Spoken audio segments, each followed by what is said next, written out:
동맹자라는 말씀을 가지고 말씀을 드리겠습니다. 이사야 54장 15절에 있는 말씀을 읽겠습니다. 그들이 모일지라도 나로 말미암지 아니한 것이니 누구든지 모여 너를 치는 자는 너를 인하여 패망하리라. 무릇 너를 치려고 제조된 기계가 날카롭지 못할 것이라. 예언의 선물이 대언의 영이죠. 예언의 선물, 하나님께서 마지막 때 그 선지자를 통하여서 하나님께 주신 기별들이 있습니다. 여러분, 노아 홍수 전에 선지자가 있었어요. 최초의 선지자가 누군지 아십니까? 노아 홍수 전에 다 아담은 말할 것도 없고, 그죠? 에녹이에요. 에녹은 아담의 7대 자손이죠. 7대 자손인데 최초의 선지자입니다. 그는 시골에서 살면서 도시에 와서 복음을 전하는 이렇게 사람이었어요. 그러나 그 당시의 상황이 홍수 직전이기 때문에 얼마나 악했는지 여러분이 아실 것입니다. 그런 환경 가운데서 그 영혼이 어떻게 살았다고요? 그 에녹이 하나님을 정말 기쁘게 하는 생애를 사셨고 복음을 증거하는 이 생애를 살았습니다. 그래서 최초의 선지자예요. 각 시대마다 하나님께 선지자가 있습니까? 있죠. 그러면 이 미말에 하나님께 선지자를 당연히 보내셔야 됩니까? 보내셔야 되죠. 다시 말하면 선지자라고 지정은 안 하지만 하나님께서 그런 선지자적인 기능을 얘기하는 것입니다. 그런 심령, 그죠? 엘리야의 뭐예요? 심령이 필요합니까? 여러분, 그 심령, 하나님께서 주시는 그 마음이 없는 한 우리는 복음을 증거하지 못해요. 우리는 하나님의 증거자죠. 하나님의 심장을, 하나님의 마음에 있는 그 뜨거운 마음을 증거하는 사람입니까? 백성입니까? 종이죠. 그래서 엘렌 G 화이트를 통해서 하나님께서 대언의 영, 예언의 선물을 주셨습니다. 그 모든 말씀을 여러분이 다 읽지는 못한다 할지라도 시간 날 때마다 여러분이 같이 성경과 함께 연구를 하게 되면 거기에서 성경에서는 전혀 보이지 않는 말씀들이 발견이 돼요. 그게 감추인 보화들입니다. 그러니까 여기저기서 마치 보물찾기처럼 하나님께서 이렇게 숨겨놓으신 것이 있습니다. 그러니까 너희가 성경을 보되 어떻게 보라고 그래? 너희가 성경을 읽되 자세히 유심히 연구하여 보라고 그랬어요. 오늘 국교과 내용도 그와 같은 성경 연구 내용이죠. 이 말씀이 무슨 얘기냐면 이 너가 누구냐면 너를 치는 자는 너를 인하여 뭐예요? 패망하는 거예요. 이 너가 뭐길래 무릇 너를 치려고 일어나는 제저가 뭐 한다고요? 날카롭지 못할 것이라. 그러니까 이 너는 너를 공격할 때 이 너라는 존재를, 이 주어를 공격할 때는 어떤 일이 생기는 거예요? 네가 패망한다는 것입니다. 이게 바로 뭐냐면 하나님의 성경이에요. 이거 제가 발견한 게 아니에요. 이게 제가 발견할 수도 없어요. 이 성경만 보고 어떻게 이 말씀이 성경인 줄 제가 압니까? 근데 선지자는 그 예언의 선물 속에서 그걸 담아내는 것입니다. 아까 집사님께서 말씀하셨던 것처럼 제가 성경 공부할 때 우리가 성경 연구하잖아요. 월요일날 많이 제가 그동안 많이 말씀드렸던 거 망대 있잖아요. 그죠? 아까 망대 말씀하셨잖아요. 그 망대도 뭡니까? 그 망대가 아까 말씀하신 것처럼 하나님의 성전을 얘기했잖아요. 그죠? 성전. 울타리는 하나의 뭡니까? 울타리가 이렇게 무너지면 돼야 안 돼요. 망대가 있고 망대를 세워요. 그리고 망대를 보호하는 뭡니까? 울타리가 있단 말이죠. 그러니까 이 망대는 뭐냐면 하나님의 성전이에요. 여러분, 천국의 열쇠라고 있죠. 마태복음에 보면 하나님께서 베드로에게 내가 너에게 뭐를 준다고요? 천국의 열쇠를 준다고. 그 천국의 열쇠가 뭡니까? 사람들이 이것은 예언의 신이 없게 되면, 예언의 선물이 없게 되면, 감동된 하나님의 말씀을 주어지지 않으면요, 이게 자의적으로 해석할 수 있습니다. 억지로 해석할 수 있어요.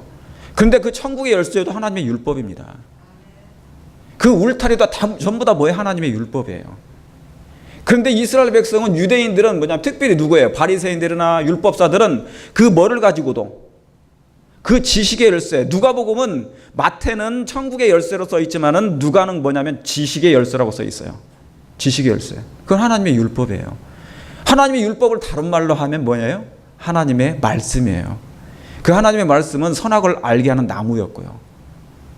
그걸 먹지 마라. 그걸 순종하라는 얘기죠. 그죠? 예. 그래서 하나님께서 이 마지막 미말에 이 마지막 교회가 정말 어떻게 보면은 천사들이 봐도 희말이 없는 교회예요. 재림교회가. 일반 교회가 우리 교회를 보게 되면 정말 메뚜기 같이 보여요. 그죠? 우습게 보이죠. 앉아있는 사람 별로 많지 않고 있어도 별로 뭡니까? 아멘도 크게 안 나오고 아멘을 아끼시는 거죠? 예, 예수님 재림 때 아멘 하시려고. 예. 그런데 그 뜨거웠던 열성도 한 3년만 지나면 우리 교회 딱 들어오면 그 열성도 딱 뭡니까?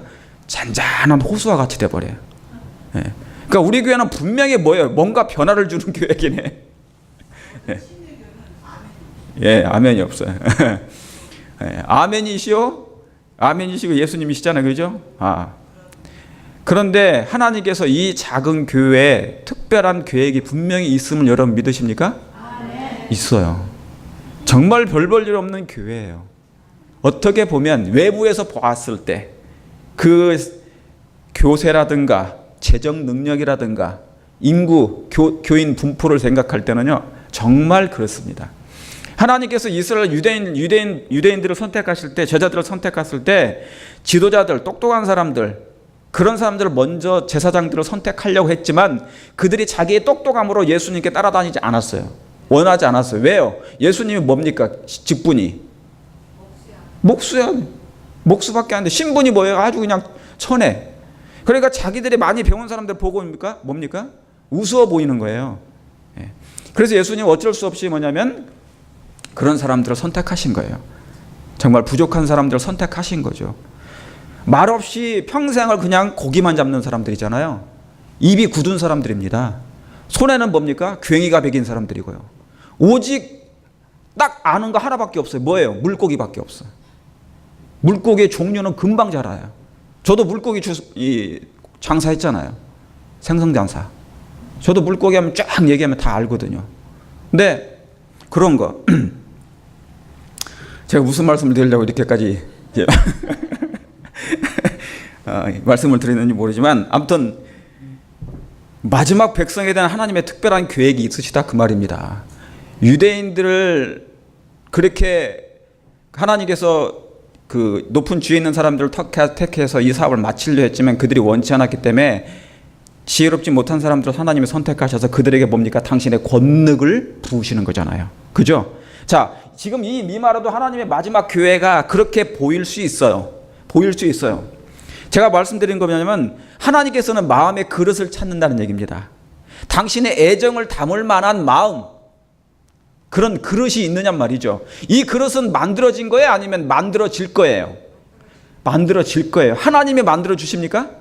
하나님이 만들어 주세요. 예. 그러니까 염려할 게 있어요, 없어요? 미리 내가 태어나자마자 똑똑해서 태어난 사람이 없어요. 그죠? 세상 살면서 자기가 똑똑해진 거지. 그러나 이제는 하나님께서 뭐냐면 그 자아를 다 뭐예요? 깨트려 버리는 거예요. 여러분, 기드온의 300명이 나팔을 들고, 제사장들이 나팔을 불고 빙 항아리를 들고 있었어요. 빙 항아리. 거기에다 그 빙 항아리에다가 뭐가 있습니까? 횃불이 있었거든요. 횃불. 만약에 빙 항아리가 아니고 꽉 찬 항아리면 횃불이 들어갈 수 있어요, 없어요? 없죠. 그러니까 빙 항아리가 있기 때문에 깨질 수 있는 것이고 나의 질그릇 같은 몸이 깨졌을 때 예수님이 드러나는 것이라 그 말이죠. 하나님은 그 사업을 그렇게 마치시겠다는 계획이 분명히 있으세요. 저는 말씀을 읽을 때마다 너무너무 그걸 확신해요. 자, 사단과 그의 악한 대리자들이 너를 치는 자는 너로 인하여 패망할 거라고 그랬어요. 여러분, 성경은 아무리 성경을 죽이려 해도 죽여지지가 않는 것이 하나님의 말씀입니까? 네. 그래서 여러분, 예수님은 말씀이 육신이 돼서 이 땅에 오신 것입니다. 이 땅에 오실 때 말씀으로 오셨고 그분은 하나님의 율법으로 오셨어요. 그분은 율법의 원본이십니다. 이사야서에 보면은요, 그분에게서 율법이 나왔다고 그랬어요. 그분에게서 율법이 그 말씀이 나온 것이죠. 그래서 그분은 곧 성경 말씀 그 자체이신 것입니다. 그 말씀을 생애로 그리고 또 이루셨고요. 여러분, 예수님이 승리하신 것은 뭘로 승리하신 것입니까? 예. 왜냐하면 아담이 실패한 그 자리에 예수님은 뭐 하셔야 되기 때문에? 아담은 하나님의 말씀에 불순종했잖아요. 그래서 실패했죠. 예수님이 그것을 대신해 주신 거예요. 그래서 이 땅에 전부 다 죽은 자밖에 없었지만 예수님이 뭡니까? 한 최초의 산 의인으로서 하나님께 순종하신 분이었단 말입니다.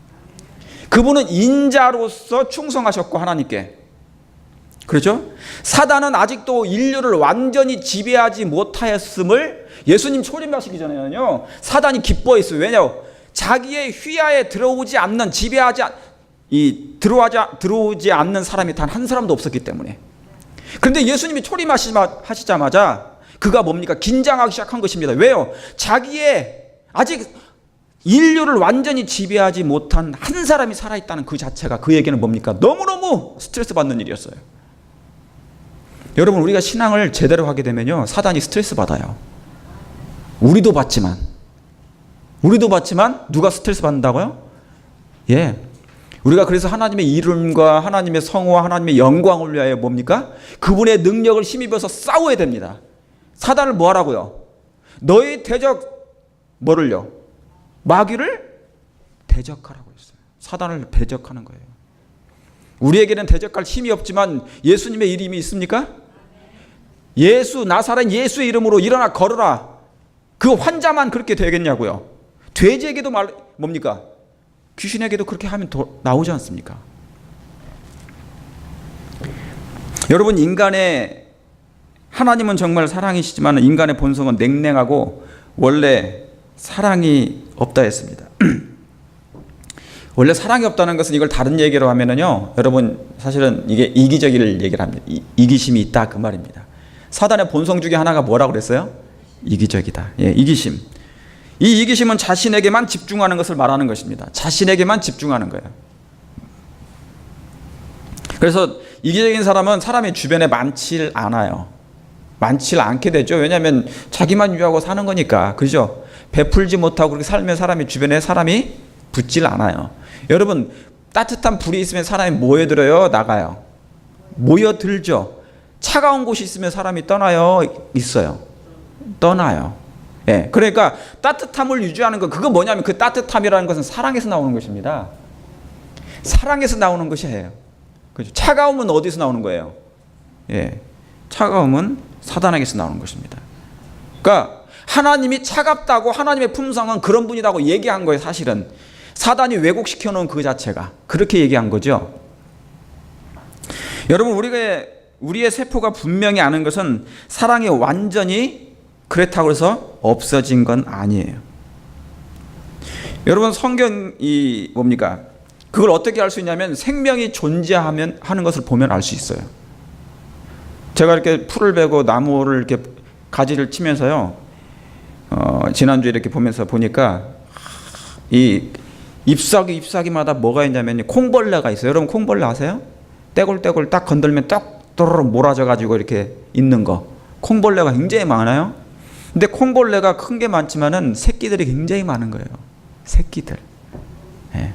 생명의 존재. 하나님께서는 저렇게 정말 미물 아닙니까? 저런 미물이 있는데도 불구하고 새끼를 또 낳으면서 새끼가 자라는 것을 보는 거예요. 예? 별것 아니지만 우리는 그걸 놓치고 살 수 있어요.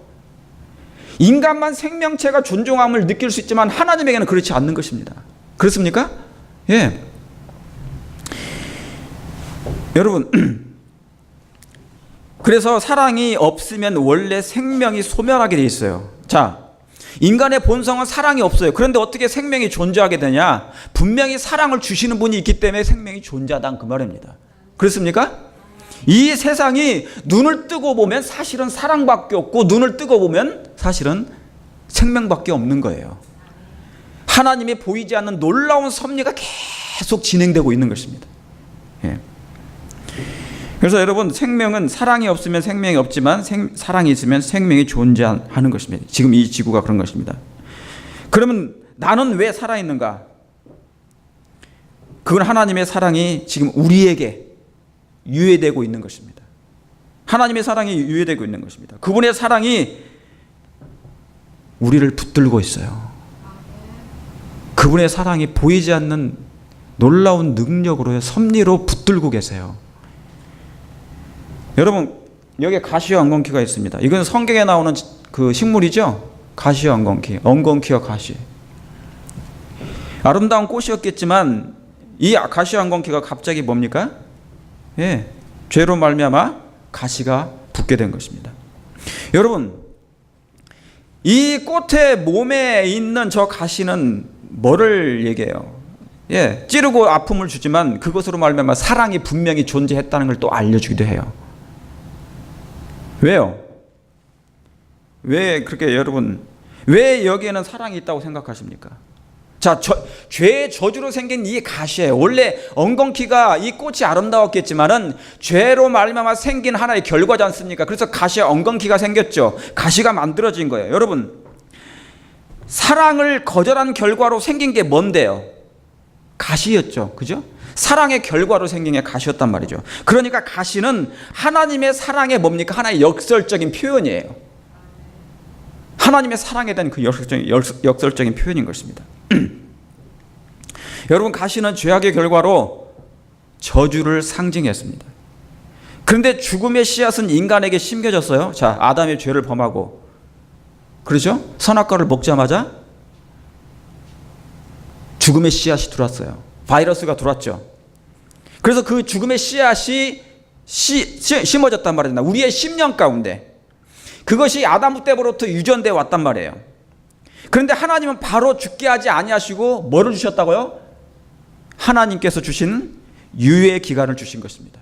생명의 유예 기간, 죽긴 죽되 시간을 딜레이 하겠다는 것이죠. 그래서 유예 기간을 주신 것입니다. 여러분, 이게 무슨 말씀이냐면 인류가 사단에게 속아 그의 말을 선택했어요. 그랬죠? 그래서 태초로부터 뭡니까? 뭐가 무너진 거예요? 오래 황폐된 곳이 무너졌어요. 다시 말하면 뭔가 틈이 생겨버렸습니다.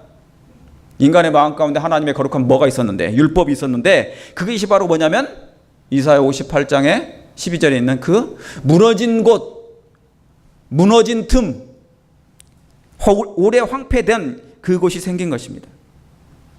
그걸 틈이라고 그래요. 틈새가 생겨버렸다고 제가 여러 번 말씀드렸죠. 예? 죄로 하나님의 율법이 우리의 마음에 새겨졌었는데 그것을 죽음의 씨가 들어오자마자 하나님의 율법을 순종하지 아니하자마자 그것이 깨져버렸고 그것이 틈이 생겼다. 그래서 뭐냐면 하나님께서 모세를 통하여서 뭐를 주셨다고요?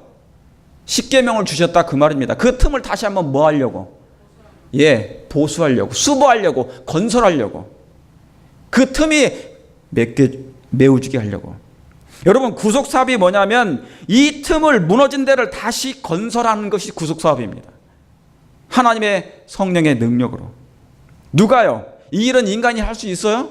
없어요. 하나님의 거룩한 성령께서 이 일을 해주십니다. 여러분, 하나님의 성령을 구하십니까? 성령의 인도하심이, 성령의 강림하심이, 하나님의 기름이 우리에게 계속 내리기를 원하십니까? 그거 정말 우리 간구해야 될 일이에요. 마지막 교회가 등불은 있으나 뭐는 없다고요? 예, 기름이 부족하다고요. 이 기름은 뭡니까? 스가랴 4장에는 뭐라고 나와 있어요? 하나님의 은혜이면서 하나님의 말씀 그 자체라고 했습니다. 금기름이, 금기름. 두 금관에서 말이죠. 뭐가 나와요? 감람나무에서 기름이 흘러나와요. 그래서 이 금관을 통해서 흘러 들어갑니다. 그래서 뭡니까? 등대에서 불이 번쩍이거든요. 불을 밝히거든요. 이 기름이 굉장히 중요한 건데, 여러분, 우리가 예수님과의 관계를 제대로 하게 되면 뭡니까? 은혜가 있습니까? 없습니까? 여러분, 매일 예수님과 말씀과 기도로 동행하고 하나님과 함께 하시잖아요. 그러면 뭡니까? 은혜가 충만히 있습니다. 그걸 경험하시죠? 그 은혜가 뭐예요? 그게 기름이 있는 증거입니다. 하나님의 은혜의 기름이 우리를 계속 뭡니까? 흘러내리는 증거예요. 재림교회는 그 기름이 결핍돼서는 결코 안 되는 것입니다. 하나님께서는 이 기름을 우리에게 주시기를 원하십니까? 예, 그게 시편 133편이잖아요. 형제가 동거함이 어찌 그리 선하고 아름다운고, 그러죠? 아론에게서 그 기름이 옥기까지 흘러내리는 것 같고 수염까지 흘러내리고요. 여러분, 그래서 이 틈을 다시 한번, 무너진 데를 다시 한번 건설해야 되는 것이에요. 누가요? 성령께서 해주실 것입니다. 여러분, 이 틈에 사단이, 그런데 뭐냐면 사단이 뭐를 넣어버렸다고요? 그 사상을 자기의, 이 틈에 하나님의 은혜가 들어가야 되고 하나님의 말씀이 다시 한번 세워져야 되는데, 진리가 다시 한번 각인돼야 되는데, 여기에 뭐가 들어간 거예요? 사단의 사상, 사단의 주초가 세워져 버렸어요. 그래서 여러분, 그래서 우리가 하나님을 그리고 이웃을 사랑하기가 그렇게 힘든 이유가 뭡니까? 뭐 때문에 그래요? 틈이 생겨서 그래요. 이 틈이, 그런데 이 틈을 오로지 메울 수 있는 분은 누구밖에 없다고요? 예수님밖에 없어요. 이 틈을 메워줄 수 있는 분은 오직 예수님밖에 없다는 것입니다. 왜요? 그래야만이 하나님을 정말 사랑하고 내 이웃을 내 몸처럼 사랑할 수 있기 때문에. 여러분, 제가 왜 계속해서 율법과 사랑을 말씀을 드려요? 사랑은 율법의 뭐니까? 완성이니까. 사랑은 율법의 완성이니까. 자, 우리의 신앙의 열매가 뭐라고요? 사랑이에요. 그것은 뭐가 완성되는 거라고요? 선악을 알게 하는 그 율법이, 그 틈이 다시 한번 무너진 데가 다시 한번 뭐예요? 새겨지는 거예요. 성령으로 진리가 마음에 각인되는 거라고 했어요. 자, 진리는 항구적으로 인간의 마음 가운데, 마음에 뭐예요? 의의 원칙이 되도록 하나님께서 계획하신 것입니다. 여러분, 예수님이 이것을 십자가로 다 이루셨습니다. 뭐예요? 사랑을 율법의 완성이라고. 하나님이 사랑을 이루셨다, 그 말입니다. 인류에 대한 하나님의 사랑이 무엇임을 하나님께서 보여주셨어요. 죄로 생긴 그 틈을 우리 예수님이 한 분으로 다 채워주셨습니다. 죄로 말미암아 생긴 그 구렁텅이를 예수님께서 다 메꾸어 주셨습니다. 그래서 예수님 하신 말씀이 뭐예요? 내 은혜가 내게 뭐하도다? 족하도다. 정말 말할 수 없을 만큼 감사합니까? 감사하죠. 여러분, 천국을 한번 생각해 보세요. 영원히 죽을 필요도 없는 그 영원한 생애를 산다고 생각해 보세요. 감사할 조건이 너무너무 많아요. 우리는 이 땅에서 고난을 받아도 감사한 일인 것입니다. 왜요? 우리에게 보장된 뭐가 있습니까? 영원한 생명이 있으니까. 예수님께서 아직도 우리를 위해서 지금 뭐 하고 계시니까요. 네, 내가 죄를 범할 때마다 하나님께 회개하면, 내 죄를 들으면 하나님께서 아버지요, 내 사랑하는 아들과 딸들이 회개하나이다. 나의 피를 보시고 저 아이는, 내 아이오니 저 아이의 죄를 사하여 달라고 하나님께서 간구하시고, 그 죄를 뭐 하십니까? 이레이서 도말하시잖아요. 그것이 지금 그 일이 진행되고 있단 말이죠. 여러분, 우리 안에 이것이 회복되어야 되는 것입니다. 우리 안에 이 말씀이, 진리가, 하나님의 그 틈이, 그 죄로 말미암아 생긴 그 틈이 채워져야 될 것입니다. 여러분, 근데 하나님이 이 모든 것을 다 준비하셨기 때문에 우리는 뭐만 하면 돼요? 드리기만 하면 되는 것입니다. 드리기만 하면 돼요. 여러분, 재림의 시기가 정해진 게 없어요. 그 때는 정해진 게 없습니다. 이 형상만, 하나님의 형상만, 사랑은 율법의 완성이라는 그 부분만 재현되면 시험령도, 환난도, 재림도 금세 오시게 될 것입니다. 예수님 재림하시게 될 거예요. 뭐만 준비되면요? 우리의 품성만 준비되면. 여러분, 사단이 달성하고자 하는 목적이 뭐냐면 사람들을 하나님과 하나님의 말씀에서 분리시키는 것입니다. 하나님과 그분의 말씀, 다시 말하면 선악을 알게 하는 나무, 하나님의 율법으로부터 뭐예요? 그 믿음을 잃어버리게 하는 거예요. 여러분, 잘 생각하셔야 돼요. 사단의 목적이 뭐라고요? 하나님께로부터 뭡니까? 분리시키는 것입니다. 말씀으로부터 뭐 하는 거라고요? 분리시키는 것이에요. 그것에 대한 믿음을 잃어버리게 하는 것입니다. 왜요? 그게 뭐니까? 그게 바로 뭐냐면 우리의 주초요. 그 기초인 것입니다. 의의 원칙이거든요. 하나님과 말씀 속에는 사단이 기만했던 그 하나님의 기막힌 사랑이 거기에 기록되어 있기 때문에, 이 말씀 속에는. 그러니까 여러분, 사단이 이것을 뭐예요? 어찌하든지 그가 바라는 것은 백성들이, 내 백성이 하나님의 말씀으로 돌아가지 못하도록 해야 돼요. 천국은 뭐 하는 자의 것인데? 침노하는 자의 것인데, 이 침노를 못하게 해요. 그래서 눈을 멀게 만들고 성경 비스무리한 흥분된 것을 만듭니다. 신기루를 만들어서 그것을 뭐예요? 장막궁정 같은 것을 만들어서 도저히 하나님 은혜 기간을 끝날 때까지 흑암 가운데 백성들을 가둬두는 것입니다. 그게 사단이 바라는 것이에요. 여러분, 우리가 거기에 넘어가면 안 되는 것입니다. 그렇습니까? 예. 여러분, 태양이 뜨겁지 않으면 태양이 아니죠.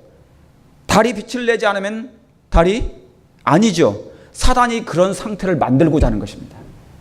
우리의 상태가 그리스도인은 그리스도인인데 참된 그리스도인 같이 안 보여요. 빛이 없는 건 빛이 없는 건, 품성이 없는 건, 사랑이 없는 건 아니잖아요. 그죠? 태양이 뜨거움이 없는 것이 마치 태양이 아닌 것처럼 똑같다, 그 말입니다. 여러분, 사단이 이것만큼 더 바라는 게 없습니다. 이 땅에 하나님의 왕국이 건설되지 못하게 하는 것이 그가 바로 바라는 것입니다. 바로 그것이에요.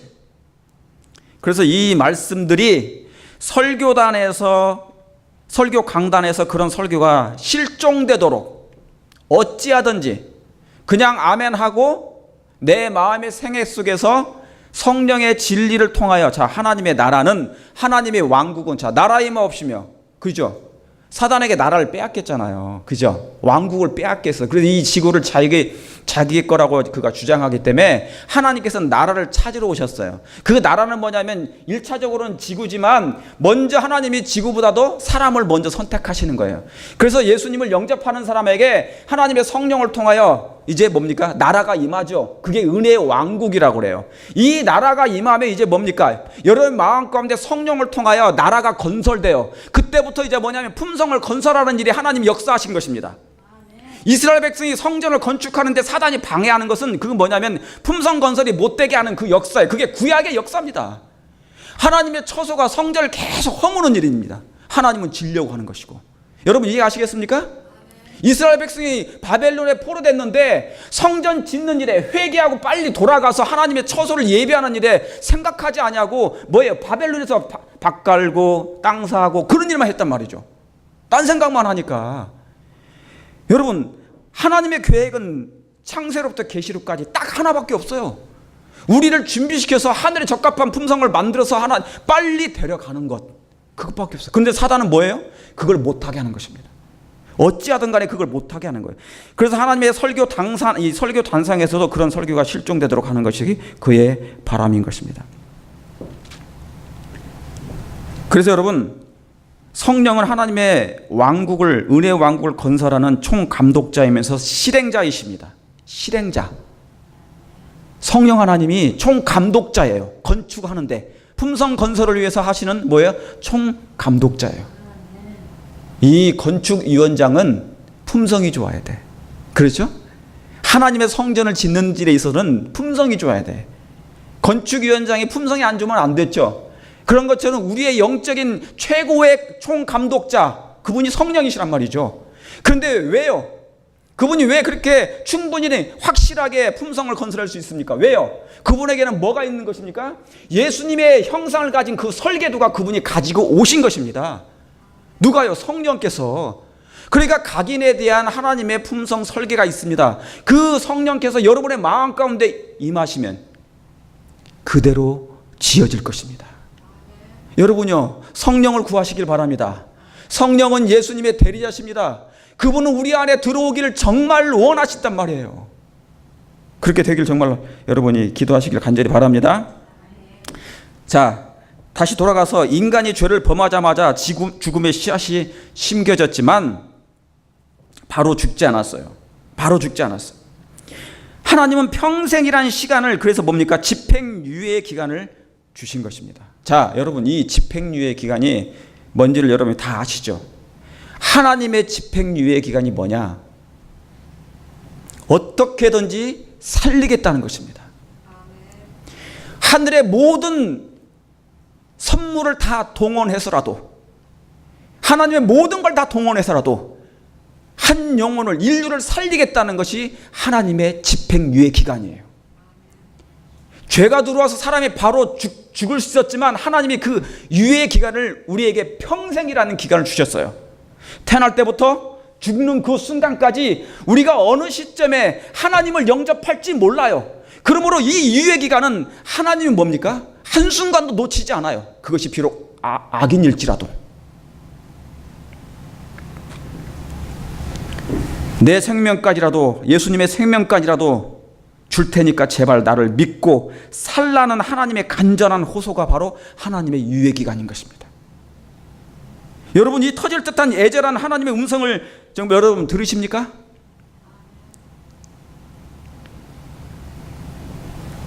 인류의 구원을 위해서 하나님의 자리도 포기해버리신 우리 예수님. 여러분, 거기에는 뭐가 있어요? 여러분, 하나님의 보좌가 왜 보좌를 버리고 오셨어요?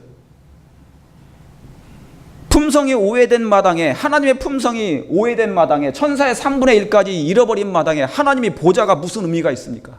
잃어버린 이 땅에 있는데 그건 중요하지 않았어요. 여러분, 여기에는 뭐예요? 하나님의 집행유예 기간에는 뭐냐면 사랑과 용서가 있습니다. 여기 한 사람이 있어요. 이 사람은 연쇄 살인범입니다. 미국에서 일어났던 사람이에요. 수많은 여자들을 성폭행하고 살해했던 남자입니다. 아래에 있는 사진이 그 사람이에요. 근데 그가 잡혀서 재판을 받게 됐습니다. 그가 얼마나 냉렬한 인간인지, 그의 마음에는 뭡니까? 감정이란 그 자체가 없어요. 눈물 자체가 없는 사람이에요. 얼마나 많은 사람을 죽였길래. 다 여자만 죽였습니다. 그는 냉렬한 인간이었고 많은 사람들을 죽이고도 양심에 꺼리낌도 없고, 찔림도 없고 움직임도 없었습니다. 감정도 없었어요. 반성하는 기미도 하나도 없어요. 판사가 마지막으로 피해자 가족들에게 이 살인자에게 한마디씩 하라고 한 것입니다. 법정에서. 그래서 그 피해자 가족들은 이 살인자에게 하나같이 다 저주를 퍼부었어요. 그도 그럴 것이 누가 죽었기 때문에 자기의 어머니, 자기의 딸, 자기의 형제 자매들 다 죽은 거예요. 그에게 용서를 베풀 만한 것이 아무것도 없었어요. 그렇게 저주를 퍼부은데도 눈 하나 깜짝도 않고 반성의 기미도 없었어요. 그때 한 피해자 가족이 마지막으로 그에게 또 한 얘기합니다.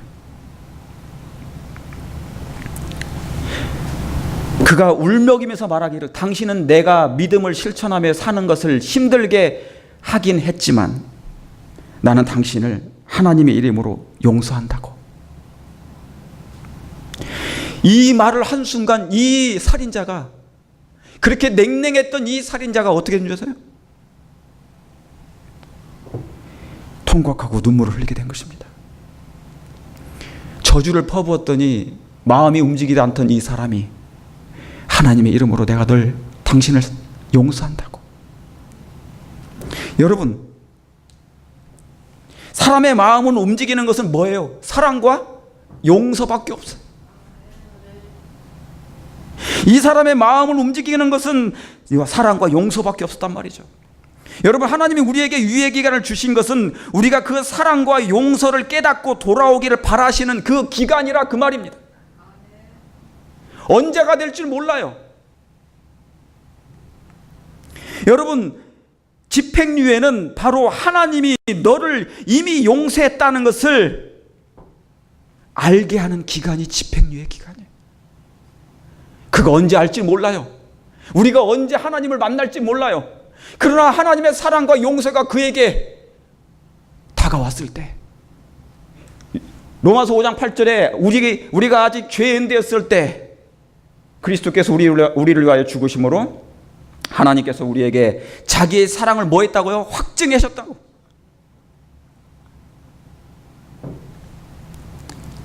하나님의 사랑은 회개한 다음에 용서가 주어지는 것이 아니라 먼저 사랑과 용서를 하나님이 베푸심으로 그들이 회개하고 우리가 회개한다 그 말입니다.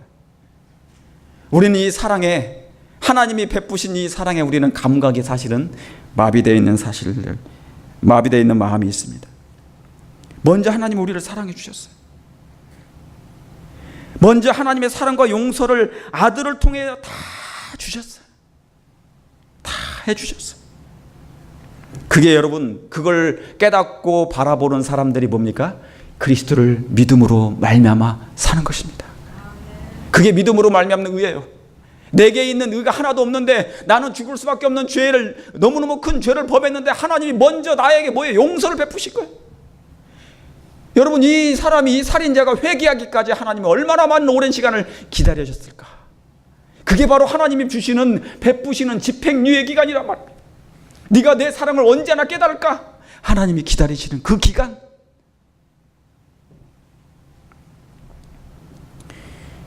그것을 보고 제발 믿고 구원 받으라는 것입니다. 인류를 향한 애절한 사랑의 하나님의 호소인 것입니다. 여러분, 인간의 본성이 냉랭해도 자식을 낳게 되면 사람이 뭡니까?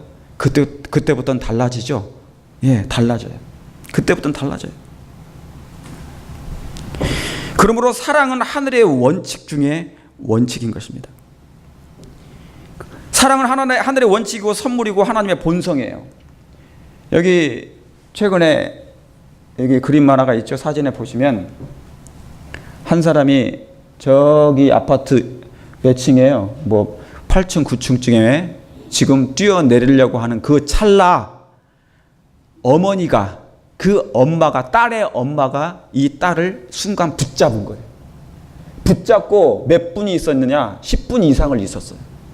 저 무거운 딸을 잡고 엄마의 힘으로. 여러분, 여자는 약하지만 엄마는 뭐예요? 강해요. 여러분, 턱걸이 해보셨어요? 여자분들 턱걸이 하면 몇 분 정도 있어요? 자기의 몸을 매달아 가지고 몇 분 정도 있단 말이에요. 1분도 못 있어요. 그런데 이 엄마는 자식이 뛰어내리고 죽을 직전에 자식을 향한 사랑이 뭡니까? 자기도 모르는 힘이 나타난 거예요. 10분 이상을 붙잡고 있었어요. 자식을 향한. 여러분, 하나님의 사랑은 사랑은 없는 사랑도 만들어지는 거예요. 하나님이 이 인류를 구원하기 위해, 저와 여러분을 구원하기 위해 뭐를 동원하지 않겠습니까? 하늘에서 가장 값진 선물이신 예수님까지 주셨는데 아들과 함께 아들을 아끼지 아니하고 하나님 뭐를 아끼시겠습니까? 옆에 있는 한 사진은, 작은 사진은 저런 모성애도 있지만은 이런 정말 비정한 아빠도 있어요. 와이프하고 싸우다가, 전화로 싸우다가 들고 있는 자기 8개월 된 아기를 던져버린 거예요. 바다에다가, 강에다가. 그래서 죽었어요. 그래서 70년 선고를 살았어요. 자, 여러분, 자, 이제 다른 말씀으로 돌아가서 이사야 54장 15절. 그러니까 뭐냐면 선악이 있잖아요. 마지막 때는 둘 중에 하나예요. 하나님이든지 사단이든지, 선하든지 악이든지, 사랑이 있든지 이기심이 충만하든지, 둘 중에 하나인 것입니다. 창세기 2장이든지 창세기 3장이든지 계시록 12장이든지 계시록 13장이든지 둘 중에 하나인 것입니다. 남은 자손이든지 사단의 짐승의 장이든지 둘 중에 하나인 것이에요. 이건 전부 다 뭘로 나타나는 것입니까? 품성의 품성. 마음입니다. 마음. 저와 여러분이 지금 왜 신앙을 합니까? 빌립보 2장 5절의 말씀이 어떤 말씀이에요? 너희는 이 마음을 품으라. 곧 누구의 마음이에요? 그리스도 예수의 마음이라고 그랬어요. 그분은 우리 때문에, 사랑 때문에 이끌려 내려오신 분. 여러분요, 우리도 세상을 향하여 이끌려 가기를 원하십니까? 그 영혼들을 향해요. 예, 그 영혼들을 향하여 이끌려 가기를 원하십니까? 여러분, 여기에 아까 우리가 읽었던 말씀이에요. 이사야 54장 15절. 너를 치는 자는 너를 인하여 패망하리라 그랬어요. 여러분, 이 말씀은 계시록 11장에 두 선지자인 성경에 대한 사단의 도전을 기록한 것입니다. 사단이 이 성경을 치는 거예요. 성경을 없애려고 하는 거예요. 그러나 뭡니까? 성경은, 하나님의 말씀은 죽일 수가 없어요. 여러분, 하나님이 죽으실 수 없는 것처럼 하나님의 말씀 또한 뭐예요? 죽을 수가 없는 말씀입니까? 예, 어느 누구도 할 수가 없는 것입니다.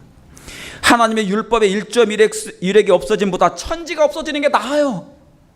그러므로 성경에 도전하는 것은 바위에다가 계란을 던지는 것과 똑같은 것입니다. 여러분, 이 말씀을 제가 이제 좀 있으면 끝납니다. 좀 더 확대해서 말씀을 드리면, 부흥과 개혁 운동에는 동맹자가 있는데 이 동맹자가 뭐예요? 여러분, 우리의 개인의 동맹자가 뭡니까? 개혁의 동맹자가 누구예요? 성경이 되어야 되는 거예요. 하나님의 성경의 말씀은 우리의 동맹자입니다. 개혁의 동맹자요, 부흥의 동맹자예요. 여러분, 그걸 믿으십니까?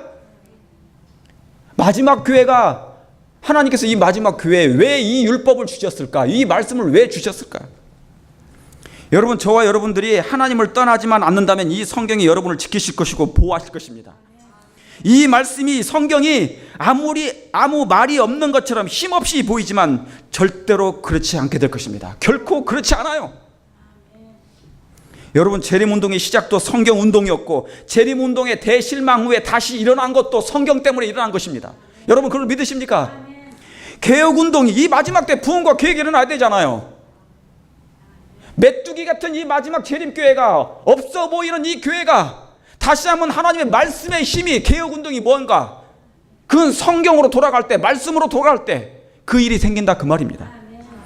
여러분, 대실망에서 다시 일어선 것도 뭐예요? 율법선 이 성경인 것입니다. 하나님의 말씀인 이 성경을 생애의 안내자로, 인도자로 삼는 자는 결코 잃어버림을 당하지 않아요. 결코 잃어버림을 당하지 않아요. 사단은 하나님의 백성들을 어찌하든지 잃어버리게 한다, 그 말입니다. 눈먼 자가 되게 한단 말이에요. 그러나 하나님은 내 백성을 지키시는 분이에요. 지키신다, 그 말은 뭐냐면 성경이 있으니 제발 성경으로 돌아와서 이 말씀으로 너희를 지키라, 그 말입니다.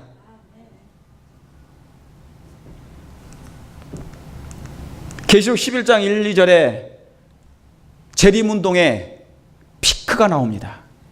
대실망 이후에 어떤 말씀이 있는지 기록된 것이 이거예요. 여러분, 계시록 10장은 재림운동인데 재림운동이 실망했어요. 그런데 11장은 뭐냐면 내 백성이여 깨어라, 그 말이에요.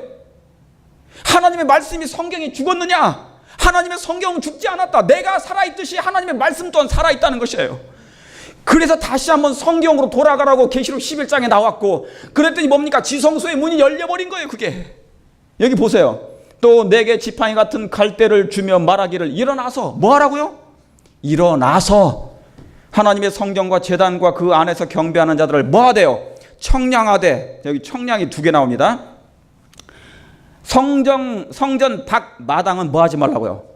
청량하지 말고 그냥 두라는 것입니다. 여러분, 자, 계시록 10장의 끝절에 있는 말씀은 대실망해서 사람들이 흩어졌어요. 아, 예수님 오실 줄 알았더니 안 오시네. 그래서 뭡니까? 하나님을 떠나버립니다. 그런데 뭡니까? 다시 예언해야 된다는 말씀이 나오죠. 그래서 이 말씀이 주어진 거예요. 자, 내게 지팡이 같은 갈대를 주며 말하기를, 뭐 하라고요? 다시 일어나라는 것입니다. 일어나서 하나님의 성전과 제단을, 그 안에서 경배하는 자들을 뭐 하고요? 그것은 청량하되 성전 밖은 청량하지 마라. 여러분, 이 말씀이 무슨 말씀이에요? 자, 성전은 청량하고 성전 밖에 있는 그곳은 청량하지 말라. 여러분, 성전 밖에 있는 그 뜰은 뭘 상징합니까? 지상을 상징해요. 지구를 상징합니다. 다시 말씀드리면, 너희들이 하나님의 말씀을 연구했는데 예수님 오실 줄 알았더니 예수님 안 오신 걸 보고 실망하여 하나님을 떠났는데 그러지 말고 다시 일어나라. 예수님의 재림은 지상이 아니고 예수님의 뭐예요? 아버지 앞으로 올라가는, 들어가시는 장면이었다, 그 말입니다. 무슨 말씀 아시겠어요? 성전 밖은 청량하지 말라고 그랬어요. 그 성전 밖 마당은 뭘 상징했기 때문에 지상을 상징했단 말입니다. 예수님의 재림을 얘기한 게 아니고 아버지 앞으로 예수님이 지성소 앞으로 들어가시는 장면이었다는 걸 얘기한 거였죠. 그러니까 이 말씀을 깨닫고 다시 뭐 하라고요? 다시 일어나라는 것입니다. 백성을 말씀으로 다시 돌이키는 장면이었어요. 누가요? 하나님이. AD 96년에 이 말씀이 기록됐습니다. 예언이 1844년에 일어날 그 예언을 미리 주신 것입니다. 여러분, 이 말씀 때문에 만들어진 게 남은 자 손장입니다. 이 말씀이 있었기 때문에 내 백성이여 일어나, 대실망 가운데 좌절하지 말라. 내가 그 마당에 이곳으로 오는 것이 아니라 아버지 앞으로 가서 너희의 모든 죄를 도말하려고 들어간다는 그 말씀이에요. 1844년에 예수님의 지상 재림이 아닌 하늘 성소로 입성한 것입니다. 여러분, 산에서 길을 잃으면 뭐가 필요합니까? 나침반이 필요해요. 여러분, 우리의 그리스도인의 생애 길을 잃어버리면 뭐가 필요합니까? 성경이 필요한 것입니다. 하나님의 말씀은, 성경은 곧 우리의 나침반인가요? 나침반인 것입니다. 그러므로 하나님의 말씀인 성경을 생애의 원칙으로 삼는 그들은 대실망 속에서도 다시 일어나, 마지막 빛을 발견할 것입니다. 그들은 발견했어요. 그래서 엘렌 지 화이트와 그 많은 무리들은 발견했잖아요. 저와 여러분도 좌절하지 마시고 다시 일어나시길 바랍니다. 뭐에 의지하여? 말씀에 의지하여. 이 그림 하나 보시기 바랍니다. 최근에 독일의 한 교회에서 광선이 나오는 손을 들어서 축복해주는 로봇 설교자가 등장했습니다. 요즘에 인공지능 로봇 많이 등장하죠. 제가 말씀드렸죠. 이제 때가 가까움으로 설교자가 뭐예요? 영어로는 로봇 프리처입니다. 이제 로봇이 설교하고 로봇이 축복하는 시대가 됐어요. 사람이 만들었지만은 사람이 로봇이 그 앞에 가서 말씀 듣고 그 앞에 가서 축복을 선언을 받아요. 여러분, 이제는 이런 때가 됐나요? 설교 듣고 축복받는 시대가 됐습니까? 로봇한테? 여러분, 부흥과 개혁도 인공지능이 해줄 수 있나요? 우리의 개혁을 이 로봇이, 이 인공지능이 해줄 수 있습니까? 없죠. 그건 불가능한 것입니다. 이 일은 하나님의 말씀만이 되는 것이거든요. 이 일은 하나님께서 해주시는 것입니다. 그러므로 여러분요, 부흥과 개혁의 동맹자인 하나님의 율법서인 하나님의 성경을 여러분요, 우리의 가장 중요한 원칙으로 삼게 되기를 간절히 바랍니다. 여러분, 한 말씀 마치고 제가 오늘 말씀을 마치겠습니다. 요시아는 율법책을 발견했습니다. 그가 율법책을 발견하고 나서 개혁을 단행했어요. 그리고 한 말씀이 그가 백성들 앞에서 이 책을 읽어주고 그가 웁니다. 눈물을 흘리고 낭독하고 울어요. 그리고 백성들이 같이 아멘하고 주여 우리가 백성이 다 그 언약을 쫓기로 그가 맹세했어요. 개혁자 중에 개혁자 요시야, 청년 개혁자입니다. 그는 말씀의 개혁자, 자신의 개혁의 개혁자, 개인의 개혁자. 여러분 개인의 영적인 개혁자가 누구시라고요? 하나님의 말씀인 성경입니까? 그분은 그리스도이십니다. 성령이십니다. 이 말씀을 읽고 오늘 마치겠습니다. 여호와가 이같이 말하노라는 말씀이 담긴 율법서의 독자가 되는 것을 요시야 왕은 그가 차지할 수 있는 최고의 자리로 생각하였다. 다시 말하면 자기의 최고의 뭐예요? 최고의 자리가 뭐라고 했다고요? 하나님의 말씀을 읽는 것이 최고의 기쁨이었다고요. 자기가 이 지상에서 차지할 수 있는 최고의 자리가 성경의 독자가 되는 것이었다, 그 말입니다. 누가요? 요시야 왕이. 그는 백성들의 마음을 단단한 곳에 잘 박힌 목과 같이 성경 말씀으로 묶어두기 위하여, 사랑하는 성도 여러분이시여, 저와 여러분을 하나님의 말씀으로 묶어두는 여러분 자신이 되시길 간절히 바랍니다. 그래서 결코 흔들리지 마시고 완전한 하나님의 마지막 개혁자들이 돼서 이 개혁자의 동맹자가 다른 사람에게도 번져나가서 예수님의 재림을 맞이하는 저와 여러분 되시길 간절히 바라면서 말씀을 줄이겠습니다.